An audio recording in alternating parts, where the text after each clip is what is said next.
জুলাই আন্দোলন থেকে শুরু করে এখন পর্যন্ত বাংলাদেশ যেন একটি লাশের নগরীতে পরিণত হয়েছে।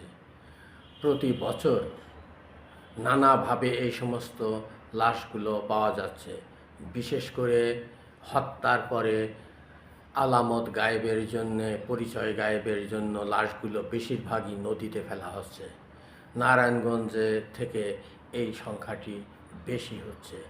ঢাকা এবং ঢাকার আশপাশ সহ সারা দেশে বেওয়ারিশ লাশের মিছিলে সয়লাব হয়ে যাচ্ছে। লাশের দীর্ঘ সারি দীর্ঘতর হচ্ছে। হত্যার প্রমাণ লুকাতে লাশ ফেলা হচ্ছে নদীতে।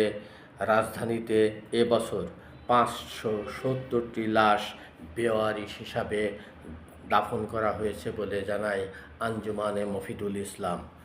অক্টোবরে এই সংখ্যা ছিল 66।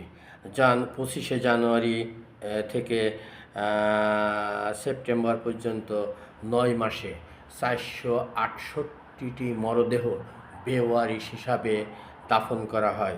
10 মাসে এই সংখ্যা ছিল 534টি। 24 সালে টোটাল এই সংখ্যাটি ছিল 400। নদী থেকে গত বছর লাশ উদ্ধার করা হয় 440টি এবং এর মধ্যে এখনও 141 জনের পরিচয় মেলেনি। কেন এই হত্যাকাণ্ড?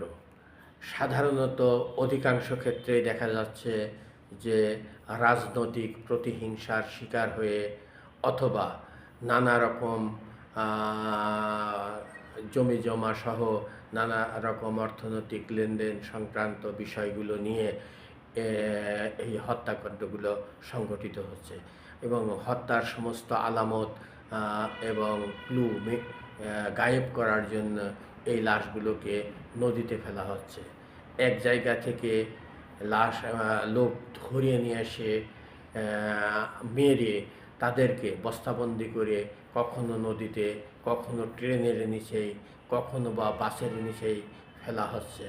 ময়লার স্তূপে, আবর্জনার স্তূপের মধ্যেও কিছু কিছু লাশ পাওয়া যাচ্ছে।